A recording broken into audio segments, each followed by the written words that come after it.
This evening's topic is, when is an initiative not the will of the people? This is going to be a discussion on the initiative process in the state of Washington. Thank you very much for coming. This is sponsored by the WHATCOM Bar Association, the City of Bellingham, and Western Washington University. We're very fortunate having Hugh Spitzer here. Hugh is on the far end. He's an affiliate professor of law at the University of Washington. He teaches state constitutional law, including Roman law, among many other classes. He also is a public finance attorney with the law firm of Foster Pepper, and he's also written a book with Justice Utter on the statewide initiative process. Thank you very much for coming up. Next to him is Tim Eyman. He was born and raised in Yakima, Washington. He went to Washington State University, graduated from there. He now lives in Mukilteo with his wife and his 3 children. He's been an initiative activist for over 15 years. Tim, thanks for coming up. And finally is Mr. Todd Donovan. Mr. Donovan's a professor of political science at Western Washington University. There he teaches state and local politics, campaign and election law. In addition, he does public opinion polling, I think throughout the state, and he's written books on state democracy. Todd, thank you very much for coming up. This evening's format is going to go as follows. We're going to have about 7 to 10 minutes where each of the panelists will be able to make a presentation on the topic, give their background of their position, their ideas, and hopefully their outlook into the initiative process for the state. After each has about 7 to 10 minutes, then we'll allow interaction between the 3 of them for about 10 to 15 minutes.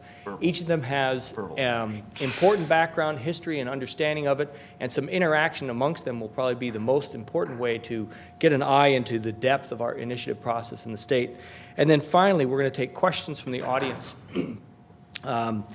Adrian Madrone is here. Adrian will have a pad. If you have a question, he'll run or walk directly up with the pad. You'll be able to write it down, and then we'll compile them here and then have the questions. I'll be asking the questions. Please print in English. No offensive statements, no attacking on any of the individuals. Please, let's make it a question that raises inquiry and not attacks. And then at the end, we are going to finish at 8:30. So thank you very much for coming out on what might be the first and hopefully not the only evening in spring. And I will not even give any background on the initiative process. I'm sure our panelists can do a far better job than myself. And so we're going to start with Todd Donovan. Todd, thank you. Thank you. Okay, so I sort of have 2 themes here. I'm looking at my watch. One is, when is an initiative the will of the people? And then the second one that I think kind of popped up in discussion here is, when should the legislature pay attention to initiatives and maybe not pay attention to initiatives? So for the first one, when is the initiative the will of the people? Always and never. And I think I can make sense of that. I mean, we can look at the votes on these things that send really clear signals to Olympia. I'm just going to talk about the state stuff here, in terms of what voters want. And on a discrete items, I think, given some of the work I've done, it's in terms of public opinion polling, it's pretty easy for people to figure out how to vote on these discrete items, what they want, whether we're talking about affirmative action, whether we're talking about cutting taxes, whether we're talking about raising money for class size reduction. As complicated as some of these issues are, at the end of the day, people seem to be able to find out shortcuts and cues and endorsements, and they can make sense out of these things. So we could say, well, then it's clear the legislature should be able to respond to these things and implement the will of the people. Particularly if we're talking about high turnout elections and some of these issues, where you're getting 60% of the vote or more. And that's right. So we see this process as driving signals to the legislature about, here's the will of the people. So we can say that's really clear. Then I can say, well, but it's never really kind of communicating the will of the people if we think about it in terms of this process can send contradictory signals to the legislature. And I can't remember what yours was, but when we voted one year to increase teacher pay and to reduce class size, and I think that same year spend more money on 2,000, thanks Tim, on home health care, was that on that one? And at the same time, either that year or within months before, we're saying we don't want certain taxes to increase or any taxes to increase. So we send contradictory signals. So if you got these on all those discrete items, I think it's legitimate to think that that's saying something about what people really want. But the trade-offs aren't clear. In some of these votes, maybe we get lower turnout than other votes, but But, so it's always the will of the people, and then it sends these signals to the legislature, and it's never really the will of the people because it's just sending these signals to the legislature. So, I look at it as it's the legislature's job to figure out what those signals are and how to deal with it. So that gets to the second point. When should the legislature pay attention to this stuff? Well, they're left to kind of pick up the pieces. And I'll kind of skip ahead here because I think one of the cues that you gave us was, what's our view of this, and how do we see the big picture of the initiative processes? It works really well in Washington State because it lets Tim and the Washington Education Association and the Building Industry Association of Washington, whoever, use the initiative process as a tool to kind of push Olympia this way or that way and make the legislature figure stuff out. But it's set up in this state that the legislature is given enough discretion to amend and to ignore these things. I shouldn't say ignore, to decide how and if they want to implement it. And actually, some of Tim's most influential initiatives, the voters approved them, the courts maybe said no when it was the legislature with 695 and with one of the property tax ones or two of them that actually implemented it. And they don't implement it, the way Tim wants them to implement it or whatever, but that's, at the end of the day, it's a good dance. You've got the voters being able to send these signals, and the legislature has to kind of make sense out of it. And it's to people who have their pet initiative that maybe gets implemented halfway or after 2 years amended. I think we were joking earlier about, 601 still is on the books, the tax limit one that predates me, I think.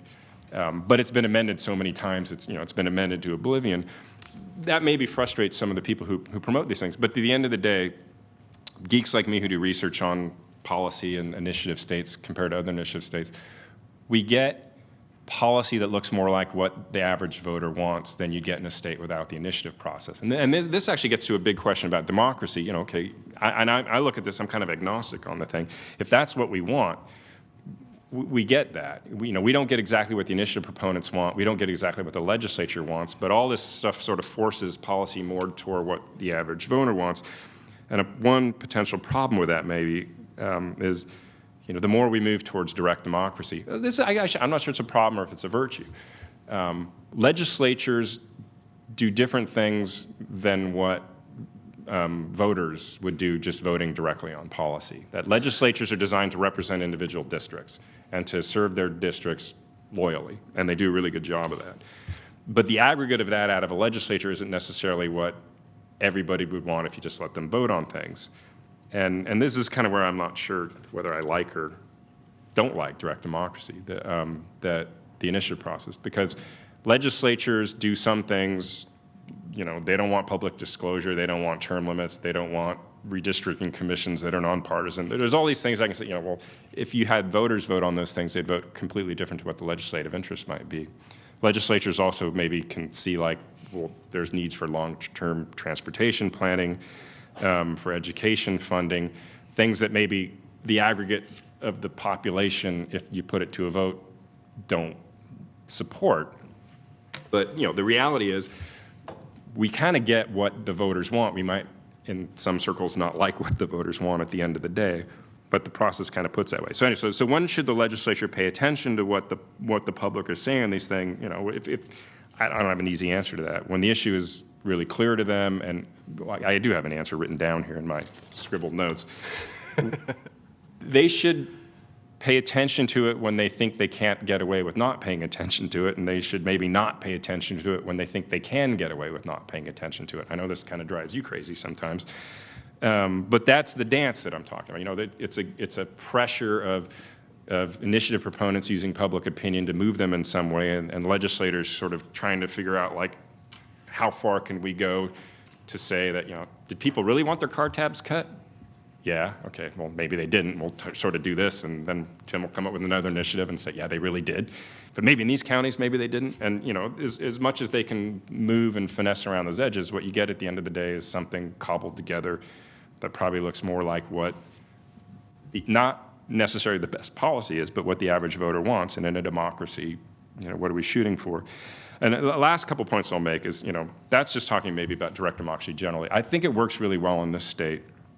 not because I necessarily agree with all the outcomes of the process, but because we have a unique, relative to like California, which is a basket case, everybody knows, not because of direct democracy. That's part of it. But you can amend the initiatives that proponents pass here, the legislature, after 2 years with a simple majority vote, and they do this frequently. I think they get a lot of heat for not sort of stepping up and amending these things. But I think the history shows more that they're perfectly willing to amend things that are popular with the voters, amend them into oblivion. 728, 732, the list kind of goes on.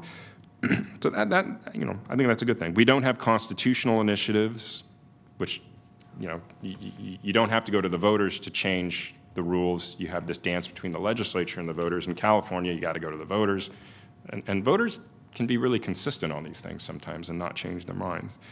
And maybe the last thing in terms of why I think at the end of the day, the process is really somewhat of a virtue for the state is, and this is not a slam on legislators, but they resist institutional reforms that sort of progress things in terms of like public disclosure, campaign finance reforms, redistricting. I would even say in this state, growth management stuff. I think today people sort of think, the initiative, all it does is cut taxes. Primaries, things that really open up the political process in ways that incumbent legislators and incumbent political parties might not like. We owe a lot of that stuff in this state and other states to the initiative process. So. Thanks, Todd. Mr. Eyman. There was a poll that came out shortly before the last election, and it asked people, do you think the initiative process in general is a good thing for the state or a bad thing for the state? And it was a very good question, and apparently Todd asked it. But the results were 73% said it's a good thing, and 8% a bad thing.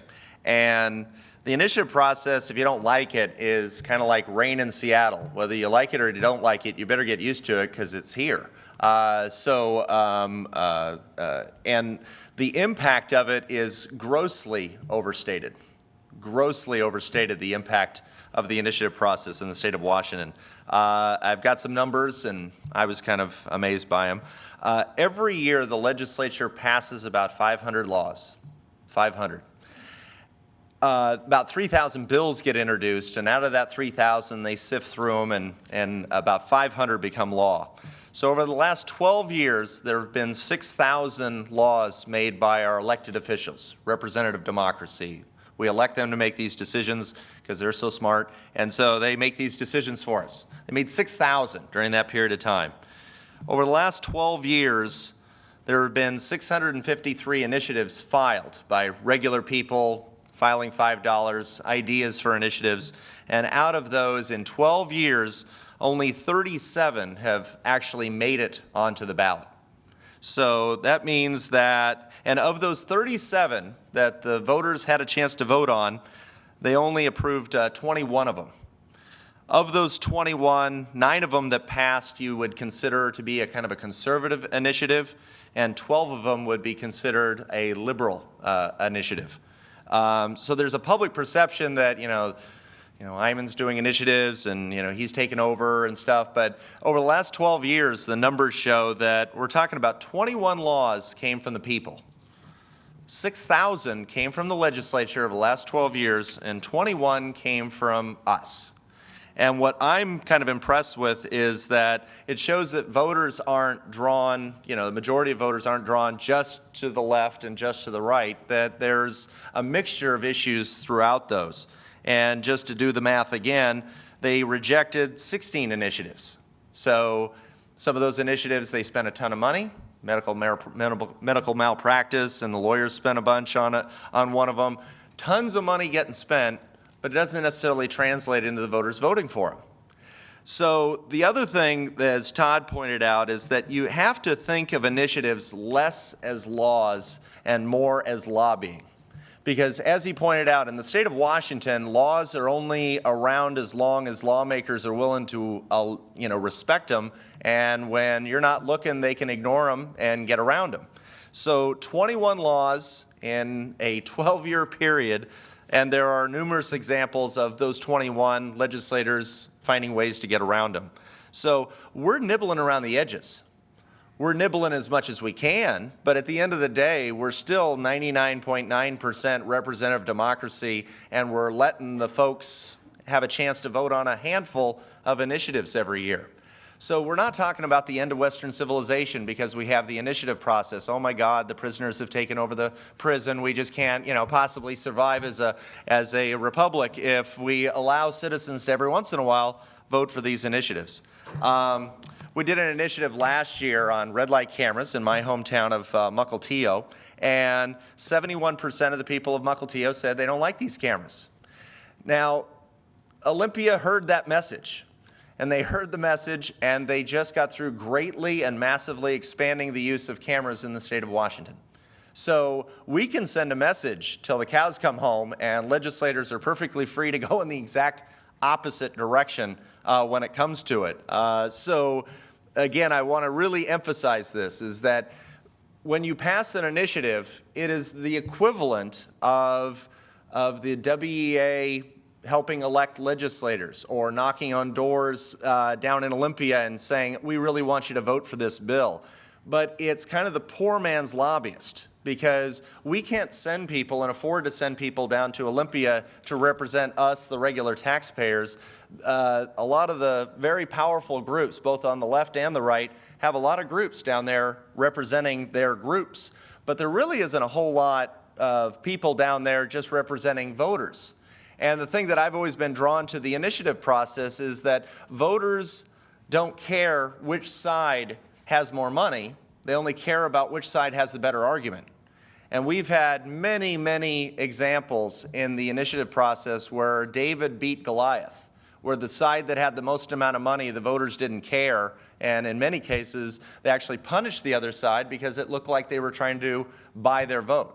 And so the checks and balances, I think, in the initiative process, especially in the state of Washington, as he pointed out, are definitely there. But it doesn't stop opponents of the initiative process from hyperventilating sometimes about, oh my gosh, I can't believe that we're still functioning as a state over the fact that we've just got through voting to have medical use of marijuana, or that we voted to have some kind of limits on property taxes, or that we've had, lower car tabs. And I always love the $30 tabs example, because I always ask a crowded room, how many people in here are paying $30 for their car tabs? And there's never a hand that goes up. But they're lower than they would have been.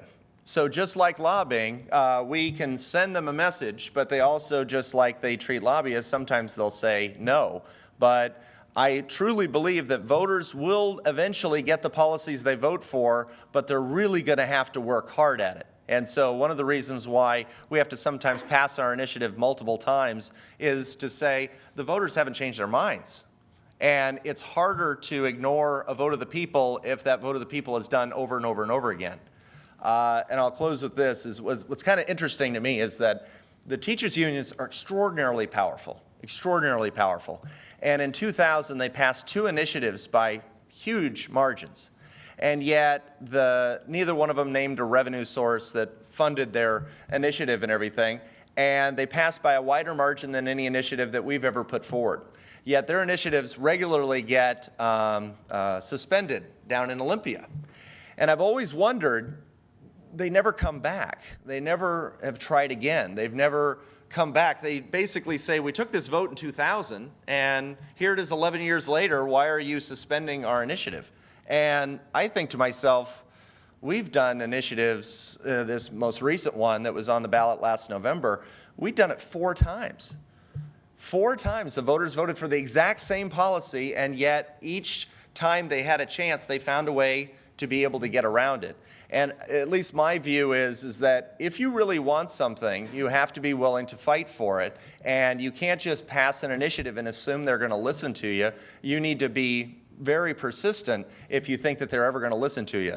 And let me just close again with 6,000 of these laws were passed by them and only 21 from us, yet they seem to obsess over the idea of getting around those 21. I've never understood why you can't just accept the fact that you don't have a complete monopoly on public policy. You've got a near monopoly, but they make it sound like kind of like Microsoft having a monopoly, and they're getting worked up over the fact that one kid is building a computer in his garage. I mean, they're upset that they are not in total, absolute control. And I think at least the initiative process gives voters some voice in the process, even though they can sometimes ignore it. So thank you for your time. Thanks, Mr. Eyman. Mr. Spitzer. Thanks. I think, let me first note that I'm here with my hat on as a law professor, not as a public finance lawyer, so anything that I say are my own views and not the views of any client or of the University of Washington. One correction, the book I worked on was on the state constitution generally. It's only got a couple of pages on initiatives, and Todd's the real expert on initiatives. But I want to say a few words about constitutionalism generally, big picture, and then put the initiatives into perspective. And I want to go a long way back, and we have to think a little bit about what constitutions are about. In a number of countries, in ancient Rome, in England still, constitutions are not written down all in one place. That used to be a peculiarly American idea. The American Constitution in 1788 is the first continuously operating national constitution that's written down so far as I know. One reason that we had this concept of writing it down in the United States, whereas the British Constitution is what's known as a conventional constitution. It's based a lot on just a few statutes and then practice and convention. Very important and very strong. There is a British Constitution, but it's not all written down in one place. We did write it down all in one place in the United States, and that's partly because when colonists came from England and some other places and came originally to America in British colonies, they often were given a charter or permitted to write their own charter.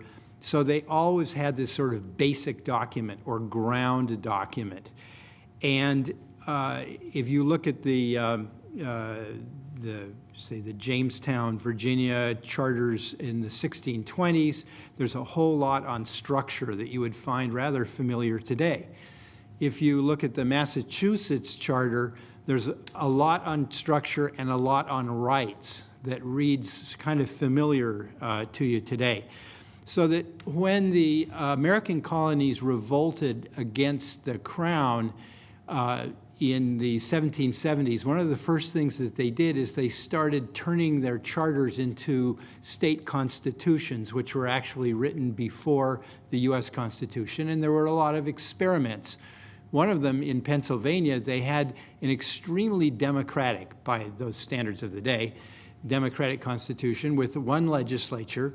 It was reelected constantly, no governor, no real courts, the way that we think about it today, ultra-democratic, didn't work too well. By the end of the 1780s, most of the states had put into place constitutions with checks and balances to protect minority groups, whether minority based on income or some other religion, various other things. And so you get Madison, when the U.S. Constitution is written, focusing on the need for checks and balances, for protection of minorities, and warning people about too much democracy, and that you can have dangers with ultra-democracy because people's property rights will be trampled, their civil rights will be trampled, their religious rights will be trampled. So the U.S. Constitution has a lot of the protections and balances that we see in the U.S. Constitution. Well, that we see in the state constitutions, and our state constitution has all kinds of structural balance, like crazy. The executive branch is obliterated into, by the Constitution, 8 separately elected officials. You have 7 or 8 things that require supermajority votes of the legislature. Obviously, an amendment to the state constitution takes a 2/3 vote in each house and then a vote of the people. If you want to authorize debt, it takes a 60% vote in each house, takes a 2/3 vote of each house to overrule a gubernatorial veto, all kinds of checks and balances. Now, let me come around to initiatives. Initiatives came into being in this state in 1911, or it was proposed by the legislature in 1911 and approved in 1912. It was part of the progressive era, concern about corruption in the legislature.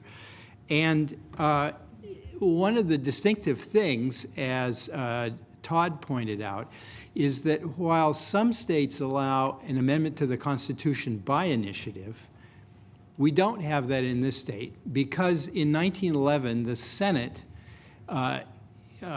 wanted to have that, and let me think about this. No, the House wanted to do it. The Senate didn't want to do it because they were concerned that there would be too rapid constitutional change, and you could have people's rights being run over by instant majorities and the things that people were worried about today, but not yesterday and not tomorrow. And one of the basic concepts of a constitution is that it is ground law. It's the basic rules of the game. And it is, in a sense, dangerous to be able to run over ground law too quickly. So when the people approved initiatives in 1912, they approved it for statutes, but not for the Constitution. And this was really highlighted in 1932 when the people, by a more than 70% vote, enacted a graduated income tax. And the next year in 1933, the state Supreme Court said, that's just an initiative. An initiative is not an amendment to the Constitution. And the way that we look at it, said the court, our Constitution doesn't allow a graduated income tax, and therefore it's unconstitutional. So you can't amend the Constitution in this state by initiative. Now, the interesting thing about some of Tim Eyman's initiatives, which he's pointed out, he kind of keeps cranking away at it, which is, I think, one of the best lessons. I wrote it down. I'm going to mention this to people because I think he makes a good point. You do have to keep doing it over and over again. People in the state wanted to have a limit on the tax levels in the 30s. They passed an initiative in 32, 34, 36, 38, 40, and then in 44, I think they skipped it in 42 because of the war, the legislature actually proposed an amendment to the Constitution that put in a limit on non-voted property taxes. So you kind of have to keep working at it. Now, just to draw my comments to the close, I think Tim Eyman has the legislature skunked. I could never figure out why, because they're scared of him, but they're not scared of the school lobby. And this state is just crazy about public schools, but the legislature will often thumb its nose at school funding. But they don't thumb their nose at Tim much of the time. And that's because he's doggone persistent. Our initiatives. It isn't our, it's his, and he has a particular point of view. And I think it's important to realize that he is not the people, and neither is the school, the people who care about schools or cougars or bear hunting or anything like that. Everybody is the people. But I was thinking to myself, has he created a kind of quasi-constitution or external constitution by having the legislature skunked about taxes? I don't think so. And the reason is eventually a case will wander its way up to the court, probably brought by an interest group that doesn't like a new rate or charge that the legislature has enacted. And they're going to claim that it was improperly passed because it really was a tax and really was supposed to have a supermajority vote, like some of Tim's initiatives purport to, require a legislative vote of a supermajority in order to pass a tax increase. Most lawyers who are familiar with this understand that this is not constitutional, but it hasn't found its way to the court. The court has avoided it. And eventually, some interest group that doesn't like, a hospital fee or something like that is going to challenge it, and the court will find that indeed this so-called supermajority vote is unconstitutional. So I don't think that we have a conventional constitution where the legislature doesn't increase taxes because they think it's in the Constitution because it was voted by the people. I think Tim's just got him skunked for a while, and he's doing a good job, and I'm impressed. Thank you. Thanks, gentlemen. At this point, we'd like some time where the three of you can interact, and either you can just dive in and start asking each other questions and inquiry, or I could prompt some discussion. There was a legislator who was quoted in the paper saying that Eyman's initiatives caused the recession. And I'm thinking, Hugh Spitzer, we got to talk here. We got to talk here. I'm thinking of turning on the economy any time now, but I'm still a little upset over some things, and until they start treating me nicer, I'm not going to turn the economy back on. This all-powerful, guy that you see before you in this kooky T-shirt doesn't quite have the power that Hugh Spitzer thinks that I have, which is richly ironic because by reputation I should be the one saying I'm God, and he's saying no, he's actually mortal. But we've got this role reversal where I'm trying to convince you that this really isn't that big a deal. I mean, these are initiatives that are put on the ballot because people voluntarily sign the petitions to get them on the ballot. It's astronomically difficult to get 300,000 people willing to sign a piece of paper over a 5-month period. It's really hard to withstand the amount of scrutiny that you have to get with an initiative to get it over the finish line. I mean, they are pretty tough on citizen initiatives because the thought process is if you're a legislator, you must be smart by definition. And if you're so smart, especially if you get all these smart people together, they must do collective smart things. So therefore, if a citizen comes forward with an initiative, he can't be individually smart, but once the voters vote on it, then it's kind of this mob rule thing. This is a recent quote I heard in the newspaper is that you believe in mob rule. Now, it seems like the difference between democracy and mob rule depends on whether or not you agree with the initiative that passed. If you agree with it, then it's democracy. If you disagree with it, it was mob rule and the voters just didn't know what they were doing. I've matured, if that's even possible, in this process over the last 15 years to realize that people aren't right or wrong when they vote on initiatives. They just have a different value system and a different life experience, and they just view things differently than you do. And I would just encourage you to view me not as this godlike figure that has managed to take an entire legislature and finagle them into, bending to my greater will, but to realize that when the voters vote for an initiative, and they vote for it 4 times in a row, and the last time it passes with 64% of the vote, I don't think it was from my persuasive skills and my T-shirts. I'm pretty sure that they all decided for themselves that they just thought that was a good idea. I got to jump in. Okay, please. So somewhere in my lecture slides, I have a picture of Tim in a gorilla costume, carrying a bunch of petitions to the Secretary of State's office, and underneath it says WWED. What would Eyman do? And I don't want to go as far as maybe Hugh's saying here, but the legislature in this state and any state where there's an initiative process, they have to kind of look over their shoulder. It's not just Tim, but somebody out there potentially has the threat of the initiative to bring boxes of petitions in, and especially when we're talking about funding issues, everything having to do with transportation in this state, the gas tax, whatever. Tim doesn't, it's not that, Tim's got him skunked, but just they live in the sort of state with direct democracy. Anytime they're doing anything particularly with revenue, and do they want to do that without going to the voters? They're looking over their shoulder. So no offense, Tim, I'm not going to give you as much credit as Hugh maybe in terms of having the legislature skunked, but they definitely are always looking over their shoulder on these things. Whether that's good or bad, maybe we can open up and talk about that, but the threat is there. Well, they're supposed to be. Let him defend himself. Yeah, go ahead. No, they're supposed to be looking over their shoulders. That's the whole point of the initiative. And vis-a-vis the mob rule thing, it's very interesting because in 1912, during the campaign, to adopt a constitutional amendment allowing for the initiative, there was an editorial, I think, in the Seattle Times that said that the proponents of the initiative were going to bring about, were barbarians, and we were going to have, you know, an invasion of the Huns and the Vandals.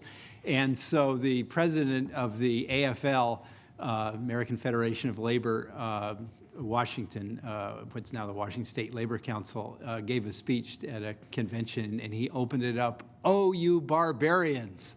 And the point is, obviously, that you do want to have the legislature bear in mind what the public thinks. Actually, my biggest concern about initiatives as a lawyer is that most of them are badly written. And of course, most people don't and probably shouldn't care, but it just makes the life of lawyers and judges miserable because you have a really hard time interpreting them. They're not very carefully written. And I wish that we had a system where anybody who wants to enact an initiative can go to a state, independent state office where they've got some lawyers and some numbers crunchers, and they will actually help you write it like they help legislators write statutes in the code revisor's office, and at least get them technically right so that they work. One of Tim's practical problems is that he's not a lawyer, and he's not rich, and he's relying on himself to do a lot of the work, and every once in a while there's something that allows lawyers to kind of get, find little problems in them. And I think it's only fair that they should be drafted as well as the rest of the statutes. Just a point of clarification. The Code Revisor's Office helps an initiative sponsor write his initiative. But they're not allowed to really sit down with you and say, now, what exactly is it what you want to do? Let's kind of work this through. Do that. They don't let They do it. They do? Mr. Eyman, let me That's ask good. you about that in a That's second. good. But at this point, this is when we'd like people from the crowd, raise your hand. Both Alex Ransom's here now and Adrian's here, so that we can get the papers up to you so you can write down your questions, because I'm sure there's been some comments here that might spark some questions. So, Mr. Eyman, do you show up to the Code Revisor's office and say, I really want to do this? How do I write it so that some lawyer's not going to beat me over the head with it? Well, when we first started, this is 15 years ago, his characterization of our situation is exactly correct. When we did 695, we ended up raising only like $50,000, and so we couldn't afford lawyers when we first started out because it's a citizen initiative process. It's pretty difficult to do. But in recent years, obviously you get a couple of your initiatives struck down, it kind of stings a little bit. And so you ended up starting to hire attorneys to help you draft your initiatives. But, there aren't rocket scientists down there in the legislature drafting bills. Don't give me this crap that legislators are just so smart and everything. They have the Code Revisor's Office. They go down there with just I was going to use profanity, but I can't do that. It's a family event. Really crazy ideas, too. There's a legislator who wanted to allow dogs in bars. There's there's this laundry list. We want to ban body piercing. We need to stop having this proliferation of people having sex with animals. There is, this is a proliferation. But there are an enormous amount of kooky ideas coming from legislators, just like there's kooky ideas coming from citizens, but they have the Code Revisor's Office helps them draft their bills. That exact same process happens with initiatives. We file with the Secretary of State's office. It's sent over to the Code Revisor. They end up putting it into the proper code and everything. Now, they don't lobby you and say, what you ought to do is you ought to change this section because you'll really screw them if you really, put the thumb screws into you there. But you're conveying to them what you're trying to do. So the characterization that the state just washes its hands of the process is incorrect. And I think part of the reason that they've done that is that they feel the sting of having initiatives struck down, and they think that it reflects on them, and so they want to make sure that the things end up passing. The one thing, I have to throw this into this because this is interesting, is that when we first started doing our initiatives and they got struck down, our opponents said, I wish you would draft your initiatives more carefully. Now we're hiring better lawyers and getting our initiatives passed, and now they're not so happy about the fact that we're drafting our initiatives so carefully so that they're withstanding court scrutiny. So it's kind of like they're They don't like it when we're careful, and they don't like it when we're sloppy. It's just they don't like what we're doing. But- Now, if we were doing initiatives they agreed with, I think they'd be more than happy with the outcome. But it just so happens that on 9 occasions over the last 12 years, there was an initiative that would be classified as conservative passed in the state of Washington. And I don't think that's necessarily a bad thing when 12 of them were liberal. The initiatives in this state and up and down the West Coast, the state courts have been treating them differently than they had 10 years ago. They're getting stronger scrutiny, single subject requirements, things that maybe wouldn't apply to what the legislature is doing. So they're almost like half of them nationally are found to be in part or wholly invalid. But part of that has to do with they're treated differently by courts than legislative statutes tend to be. Mr. Spitzer, why do you think the courts are treating them differently more recently as opposed to historically? I don't know. First, I mean, I guess I want to read the paper and understand. It's mostly the single subject thing that's changed, I think. Yeah. For everyone in the audience, what is the single subject? Sure. So there's a provision in famous rule the state constitution that provides that each statute, each bill has to have a single subject which is reflected in the title. So there's two parts, and it's really to prevent log rolling, trying to get legislation through that has 2 or 3 different things in it in order to pick up the votes. And so you've got to, frankly, I wish that the U.S. Constitution had a single subject rule. We would not get the kind of tricky activity that goes on, you know, with like oil drilling in the Arctic put on defense bills along with, you know, Medicaid and Medicare and stuff like that. So it's a very good idea. And I will say that on controversial legislation in this state, passed by the legislature, there have been constant, decade after decade, court rulings throwing out legislation on the grounds that it was more than one subject. All of the toll bridges have had 2 or 3 single subject cases. A proposed toll road from Everett to Seattle was tossed out on single subject rules. So there actually were historically quite a few attacks on controversial legislation on single subject rule. I suspect that the single subject rule is often violated in the legislature. But when it's controversial, there will be an attack. Because certain initiatives are controversial, it is a typical and easy attack to make if the drafters have not really stuck to a single topic and accurately reflected it in the ballot title. The ballot title is actually written by the Attorney General, but it needs to be accurately reflected. So I think if you look at the type of legislation, comparatively, it'd be interesting. Yeah. One thing on the single subject rule, just very quickly, when we did $6.95 on $30 car tabs, the ruling was 8-1 by the Supreme Court, violated the single subject rule. And Richard Sanders, who's no longer with us politically, said the Constitution said no bill should embrace more than one subject. And he said an initiative is not a bill. A bill is something that the legislature does. An initiative is different. And the 8 justices essentially said, bill, initiative, close enough. So once we learned that, okay, they're going to now treat this really, really narrowly, because down in Olympia, you see, you know, legislation that's sometimes, you know, hundreds of pages long, and they say, you know, it's roughly all the same thing. And you and I don't have the money to challenge everything they do. I mean, 6,000 laws that they pass over this period of time. We don't have the ability to challenge those.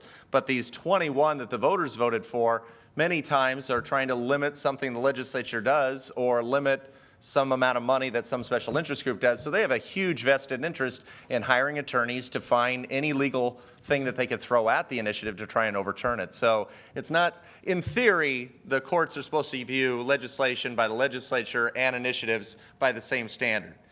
But in practical reality, the only ones that really you ever see before the court, 99% of the time, is a citizen initiative. And let me remind you, please, if you have a question, we can get somebody up to write them down so we can process them through. One question that is I think all of you touched upon, but maybe didn't answer.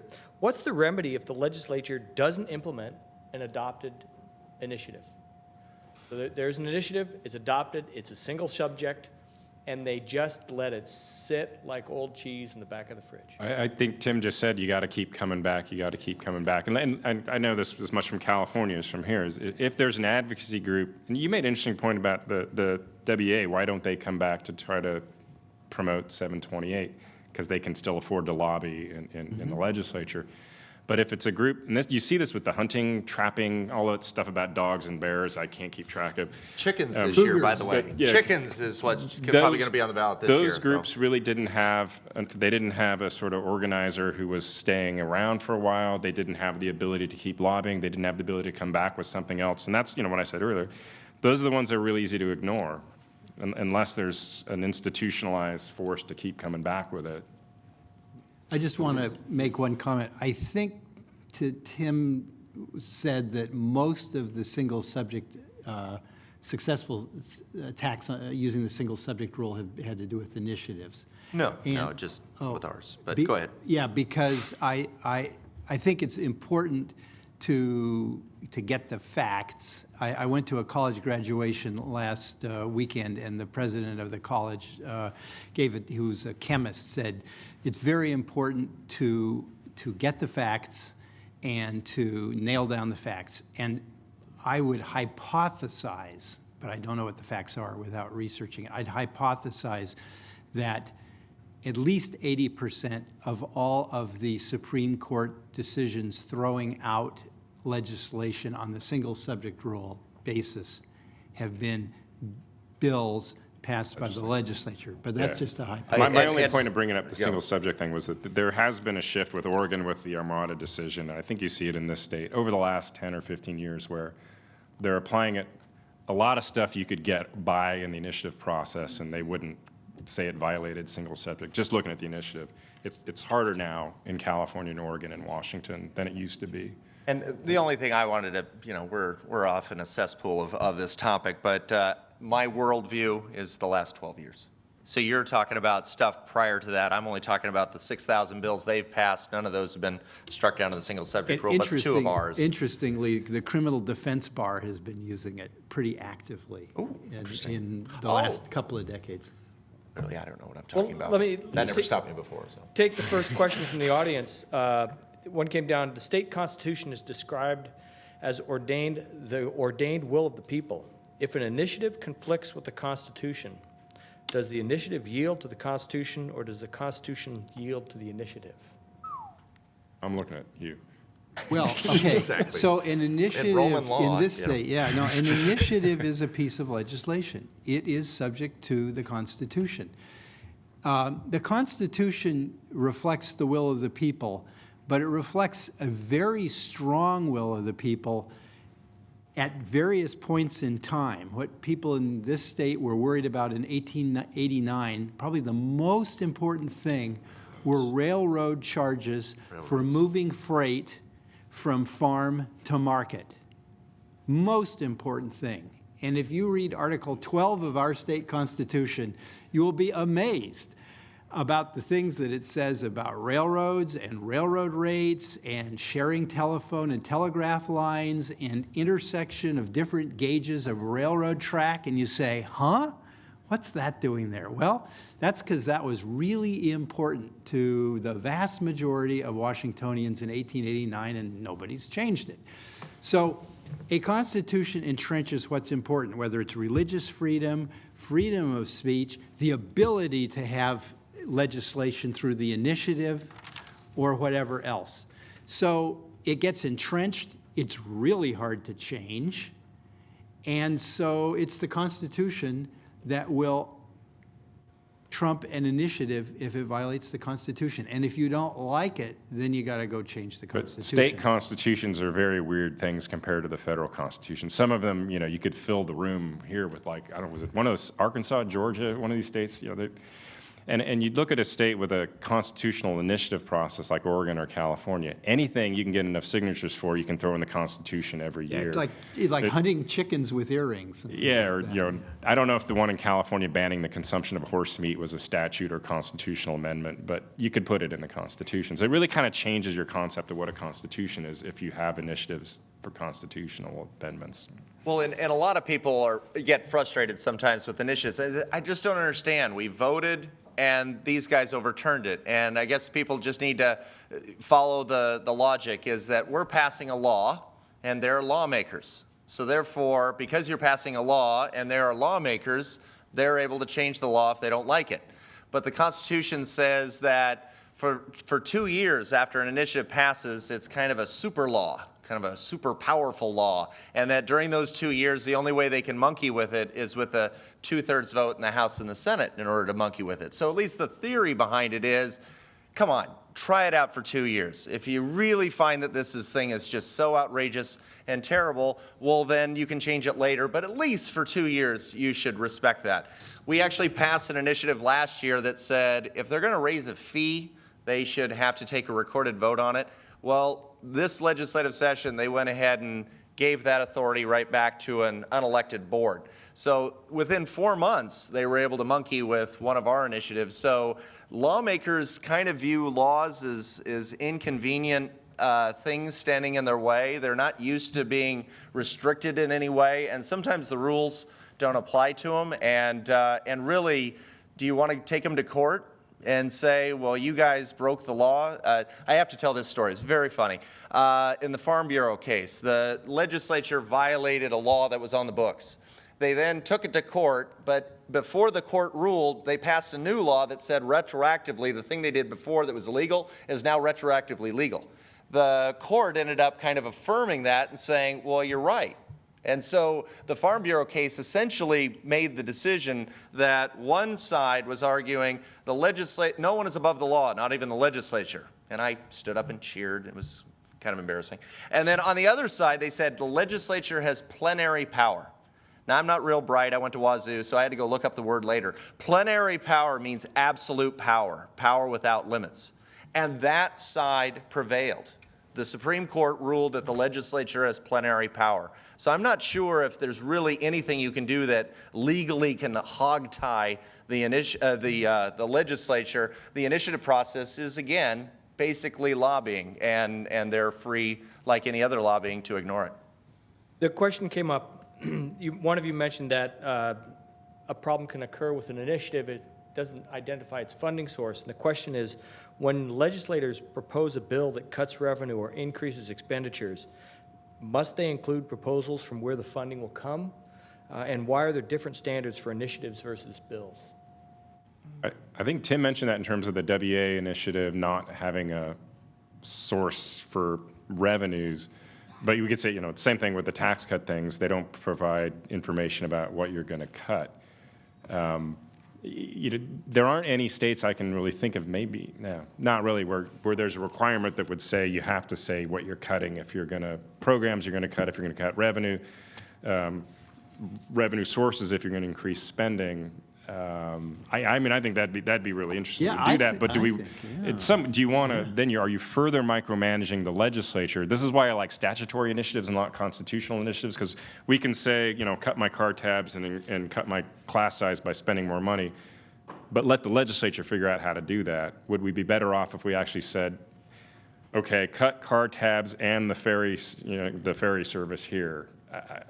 I think that would be a great idea. I really do. I don't think it's fair for the public, all of us, to say that we want to cut a tax without explaining where the cuts are going to be. Then we dump it on the poor legislature, and they've got to do it.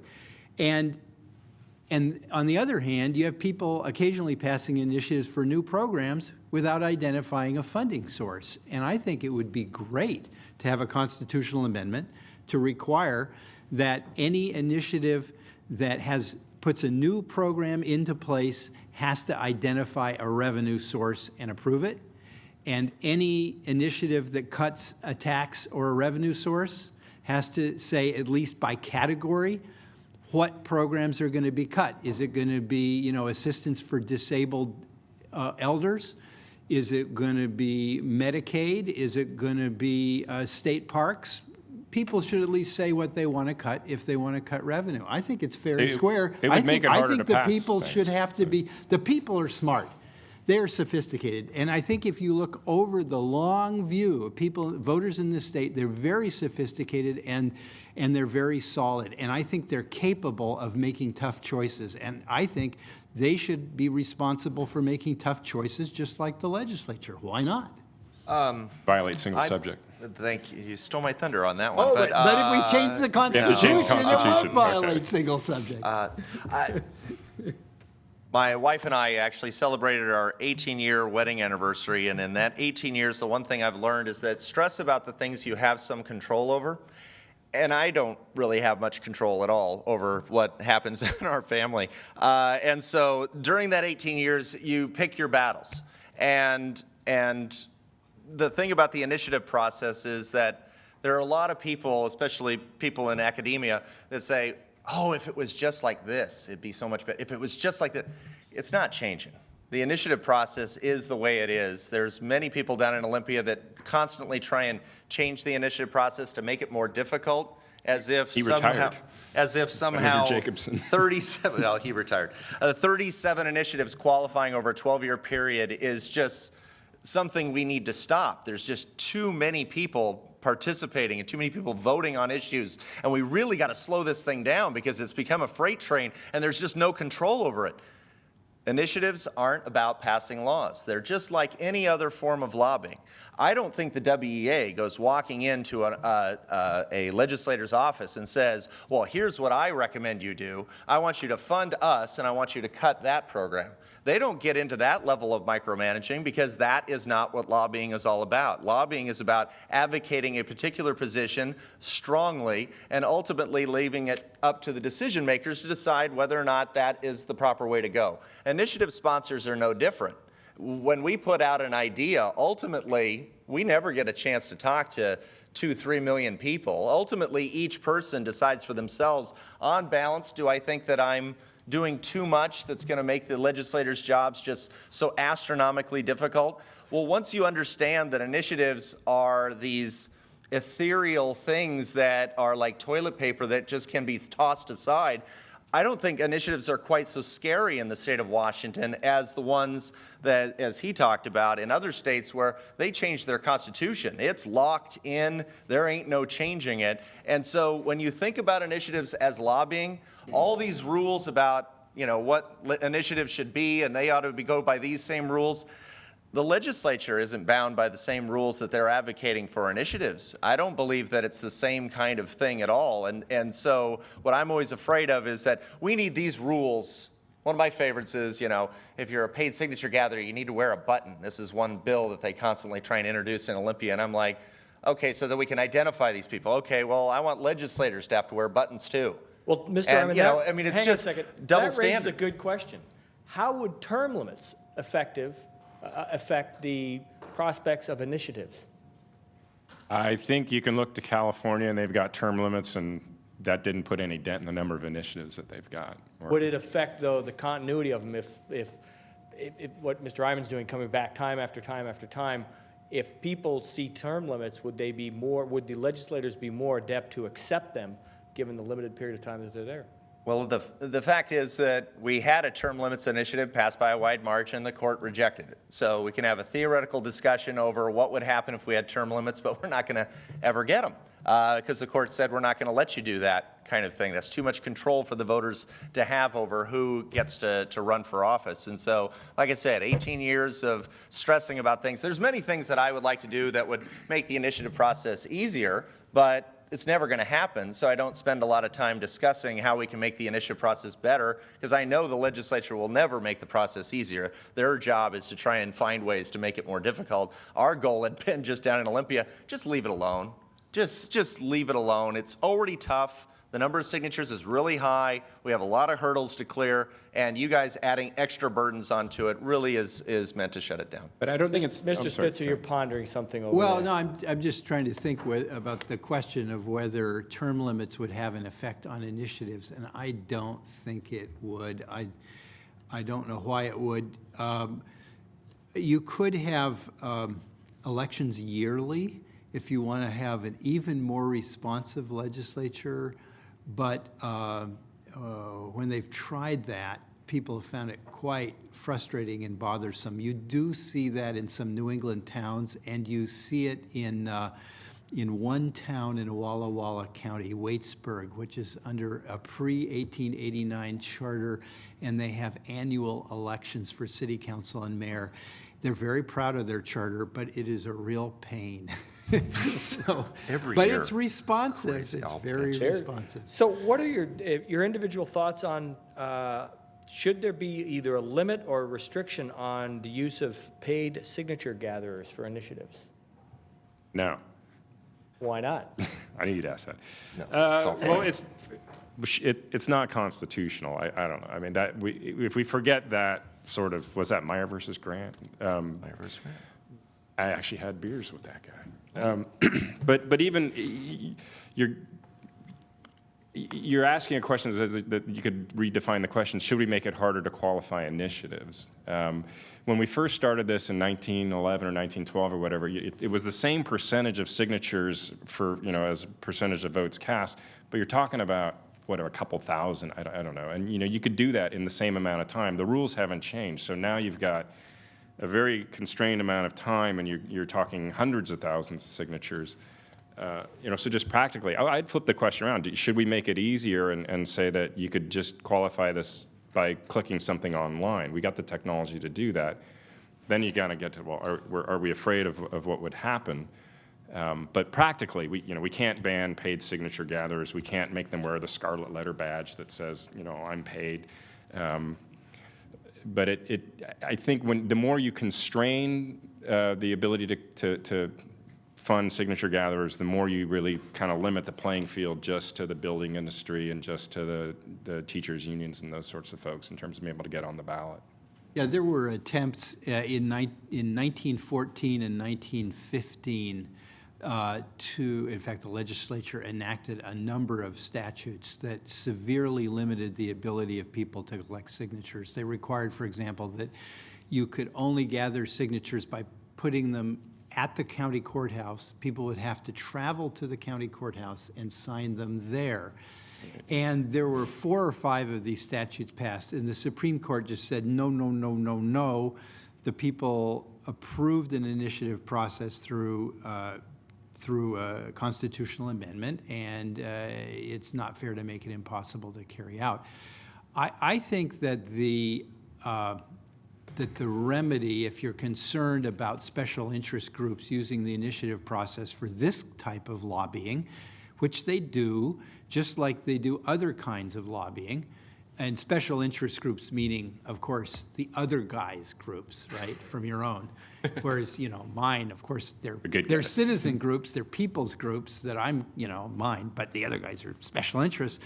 The answer is just very good public disclosure laws so that the source of the money to initiative campaigns, just like the source of the money for lobbying in Olympia, is crystal clear and transparent. And if people don't like it, they'll vote against it.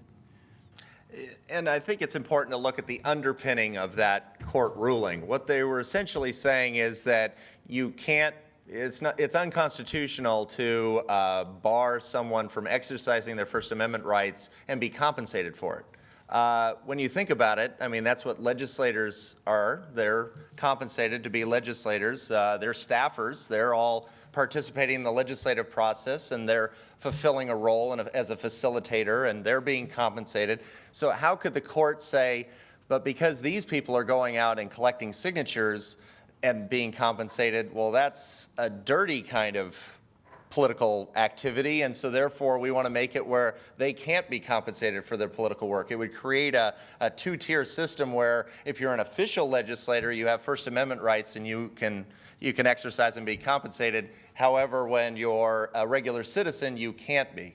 And so there's a reason, and a principled First Amendment reason why they couldn't strike it down. And, you know, these paid petitioners get kind of a bad rap because at the end of the day, the person signing the petition isn't being paid anything. I would agree it would be a corrupt system if I could go to Hugh and say, you know, Hugh, here's $10, will you sign my petition? That would be a corrupt system. But as long as the person who's signing the petition is doing so voluntarily because they want to, you know, allow a public vote or they also agree with the initiative, then I think that's okay, regardless of the signature collector. Whether the signature collector is 14 years old or 65 years old, whether the signature collector is from within the state or outside the state, whether the person is a man or a woman or whatever ethnic group you think, it doesn't matter because a signature collector is just a facilitator. All they're doing is trying to make it easy for you to sign. Todd's taken to the next level and say, well, let's really facilitate the process. Let's make it all go online. You know, that wouldn't be unconstitutional to do that, but ultimately all a paid signature gatherer is doing is being compensated to stand out in the rain and give you the chance to sign it. So if you don't like the initiative, don't sign it, but don't blame the paid petitioner for standing there, you know, being compensated for doing something that it's his right to do under the Constitution. We had another question on a different tact, and the question is, if a two-third majority requirement is such a good idea for tax increases, how about a two-third majority requirement for passing initiatives? Oh, there you go. There you go. I've always sort of liked that idea, and there's the state of Nevada has like a concurrent majority where you have to have something has to pass twice with a majority to get any initiative passed. Some places have you need a majority. This is how it works in Italy, I think. 50% of the voters have to turn out, and you got to get a majority of 50% of the voters to get something to pass. And that's even before we start talking about supermajority requirements. But yeah, if you're, I would say that, you know, in states with constitutional initiatives, whether it's even imposing a supermajority requirement, if it's a constitutional change, maybe you'd have a higher bar. In Italy, so you have to have 50% of the registered voters essentially in order to pass it. Yeah, and the campaigns will end up being you just have your side not show up so they don't get the turnout. So you can get 80% of the 49% who turn out. In the legislature, I think you need a majority of the members of each house. So it's essentially the same concept, I guess. But I mean, how we impose supermajorities raises. But I mean, you do have to look at, look at the math, you know. So in 12 years, there were 37 initiatives that qualified for the ballot, and of those, 21 passed. How many of them got a supermajority? Well, probably not many. So rather than having 21 initiatives be able to come law over a 12-year period, we would only get 2 or 3. I think the question was just the ones that would impose a supermajority requirement. Would they have a higher bar? Under the initiative, you know, and I'm finding that this is all 1053 all the time, this debate, but 1053 said if the legislature is going to impose a tax, it should take 2/3. If they want to put something on the ballot with a simple majority in the House and the Senate, they can refer it to the voters, and the voters could do it with a simple majority. So we're trying to be held to the same standard they are, is that the voters are saying if we pass it, a simple majority is fine. However, we don't trust you guys that you're going to make it a last resort, so we want it to be a higher margin. We want it to be an absolute last resort. I don't think that that's an irrational decision to find that it should be a last resort, and if it's a simple majority, it's going to be, you know, easier to raise taxes. With a 2/3, it'll be tougher to raise taxes. The last time it passed with 64% of the vote, not the same 2/3, but it certainly was a supermajority. I would argue that just keep the rules the same. They pass laws over there that monkey with the initiative process. Our initiatives are at least trying to prod them to make tax increases a last resort. And as they've just got through doing, they are already getting around one of them that just passed a couple of months ago. I think their ability to defend themselves is quite adequately functioning the way it is now, and that doesn't need to be made tougher for citizen initiatives. Of course, the legislature would not be able to pass a statute which says that an initiative that puts any limits on raising taxes, that kind of an initiative requires a 2/3 vote of the people. And legislature couldn't do that.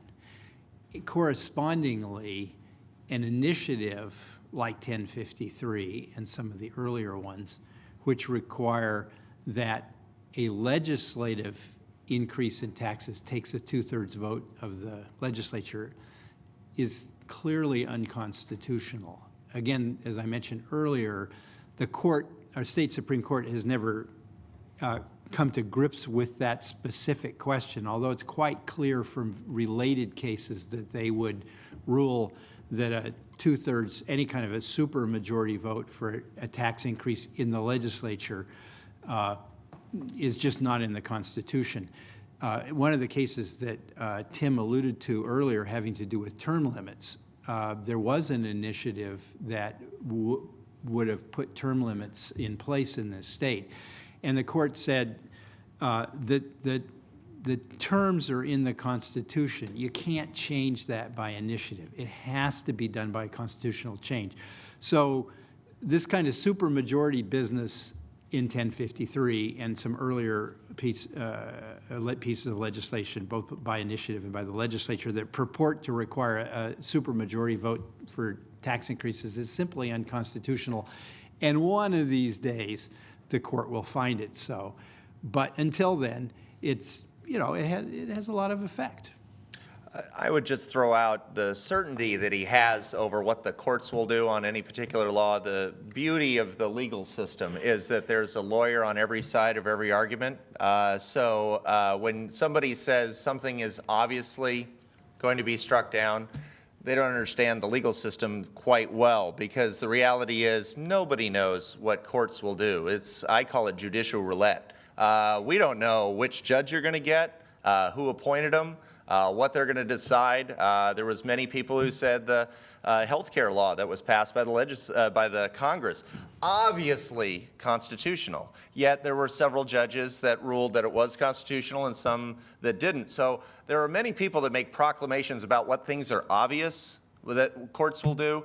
Unless you got a black robe sitting in your closet at home, you're not really in a position to make an evaluation Todd on and I black. have black robes, but you got to be a judge and you got to have borrow five, one. and you need The robe 5 doesn't votes. count. I think what Tim said is fair. I always do tell my students, be careful, never say that anything is perfectly clear when you're talking about a legal conclusion, because it's not. Well, let me follow that up with this idea. And I think each of you have said the same thing that, Mr. Donovan, you said that initiative is nothing more than driving signals towards the legislature. And I heard someone say it was more of an advisory from the electorate. If all it is a fancy polling of the state, should we make the initiative process more easy so that polling can occur more frequently? I was thrown out the signature thing just to say, I think Tim's right. The legislature, every session is working to make it harder, and that's not just the state, it's every state. And I think that really constrains people who can use it as a tool to press those, to send their signals. So I would, flip it around. I'm just throwing out for the sake of argument. But if you made it easier for people to qualify things, you'd get more things. But then would you maybe expand the range of groups who could play the game? And one of the things, and again, stress about the things you have some control over. I think voters kind of like the balance in our state. I mean, maybe at most you get 3 or 4 initiatives a year, meaning that you've got the entire year to educate yourself on these couple that qualified for the ballot. Legislators are down there trying to keep track of 3,000 pieces of legislation, 500 become law. I mean, I hazard a guess many of them don't even know what's in those bills that they're voting on down there in Olympia. But when it comes to citizen initiatives, we only got a couple. I mean, in California, sometimes you hear about 20 or 30 qualifying for the ballot, and that would be pretty darn overwhelming and stuff. So I think voters kind of like the idea that there's only a handful that qualify every year. It would be kind of nice if they extended the period of time to collect signatures. That's a statutory thing, not a constitutional thing. If they said, this magic number of you only have 5 months to collect signatures, why not make it 8 or 9. I mean, they could do that, but they're not highly inclined to do that. Constitutionally, though, they would have to change the Constitution to lower the signature threshold. The number of signatures keeps going up every year because our population grows, more people vote. It's based on how many people voted for governor in the last race. And so the signature threshold keeps getting higher. So the fact that there's still a handful of initiatives still qualifying is extraordinary in and of itself. And so since you can't change the number of signatures, maybe if you allowed but I know they're never going to do that, but if you did want to make it easier, the one statutory thing they could do is say, we're going to give you a little bit more time. I guess in Oregon, they have up to 2 years to collect signatures, and that's okay. For us to have 5 months does seem pretty constraining. They could change by statute what a signature is. That's true. Electronic. That's true. It's possible, yeah. I think interpreted. if it were made easier to put initiative measures on the ballot, I would do it along with a process that's been proposed. I don't know whether any jurisdiction has approved it, called a citizen jury, where for every initiative, you completely randomly select a jury of 12 or 24 citizens from all over the state, and they are paid by the public to go to, essentially, to study, like the legislature studies in committee. You have the citizens jury study the initiative, look at the financial impacts, look at the legal issues, and then write a report. But it's by regular citizens. And then that report gets published in the voters pamphlet along with the pros by the sponsors and the cons by the opponents. And that citizens jury makes a recommendation. I think it would be a neat idea, because then you'd have the people and a people's jury doing the analysis of the initiative and making a recommendation to the public, just like a committee makes a recommendation to the legislature. It's been done in Australia and British Columbia for referenda votes. And they put the end of it all on television for everyone to watch. Knowing that the competition for getting signatures on initiatives is keen sometimes, and knowing that maybe a little splash on the title could have an impact upon its signature, one person asks, and we shorten this up a bit, how is the title of an initiative written and who writes it? Do you want to know the real story? The title on the petition sheet, or the title on the ballot title? On the ballot title. Is that what he? Oh, that, you draw a good distinction. I know. Is there somebody in the room that asked the question that can clarify it? I think it must mean the ballot title. Okay. And The Attorney General. The idea is that if you're an initiative sponsor, you want to describe your measure as favorably as possible. And the state wants to be able to prevent that. So they want to have an impartial arbiter to be able to, in an objective way, describe your ballot measure. That's tasked by the Attorney General's office. So it's Chris Gregoire when she was. It's Rob McKenna now, but really the people who do it have been in that office for decades, and so they even predate them. That's subject to legal challenge, and you run into that sometimes where opponents don't like it, they think it's too favorable. But what's interesting about the process is that once you're on the ballot, all the marketing kind of falls away, and you're stuck with this lawyerly description of what your measure is, and you're just side by side with the other ballot measures and everything. So I think that, again, the checks and balances are quite good. Interestingly, the legislature is exempt from that same requirement. So if they put something on the ballot, many times they will say, in order to promote goodwill and jobs and families and cleaning up our environment, we're proposing this tax increase because we think it's going to be wonderful and great. And they can do all that, and they're not subject to the same limitations. So I would argue it would be a good idea for the Attorney General to screen what the legislature puts on the ballot as well, but a little double standard there. yeah, and from a practical standpoint, what happens is the initiative proponent will typically draft a proposed ballot title, send that to the Attorney General's office. The Attorney General will talk to them a little bit. That is, these professional, they really are just professional, call it the way they see it, AGs. They'll go back and forth with the sponsor. Other people will weigh in. The AG will propose a ballot title. If you want to challenge the ballot title, you have 5 days to do it. Goes to a Thurston County Superior Court judge, and she or he will rule what that ballot title is going to be, and that is final, and that is it. It's kind of a little cottage industry because the way it's written on the ballot makes a huge difference in how people view it, and it's interesting to watch, and that's one where the luck of the draw on a judge makes just a gigantic difference. In some states where there's a lot of money floating around, the titles of the proponents will focus group them and public opinion poll test them, and if it doesn't get through with the proper title that they want for whatever the legal process is, they'll pull it, they'll come back in the next cycle to get something that gets the title that they want. If you got the money to do that. That happens here. Yeah. Happens here. There's gonna be a lot of- Legislators never do that kind of stuff with bills. They don't really think about that kind of stuff. They're just thinking of the greater good. You know, I want to say one thing, Snarky. because Tim is snarky, as you are being snarky about the legislature. Well, you got to enjoy The this. We people- only got 3 yeah, minutes left, so. Yeah, I think it's important for everybody to realize that the legislators in this state are, in fact, pretty representative people of the people. They're very diverse politically. They try very hard to be in touch with their districts, and I think they are relatively responsive. They do get wound up in an insider game in Olympia. That has always been that way. It always will. But these elected officials are our elected officials, and our government is our government. It's not them against us. You know, they're us. They are our us's. And I've always thought Tim should have the guts to run for office and make him, you would have to sit there and make those tough choices. Yeah. And I want you to do it. Let me I bring us really back. want you It's to do always it. encouraging when opponents of our initiatives want me to run for office. Our supporters, however, want me to keep doing initiatives, and when you for your that. opponents are putting that out.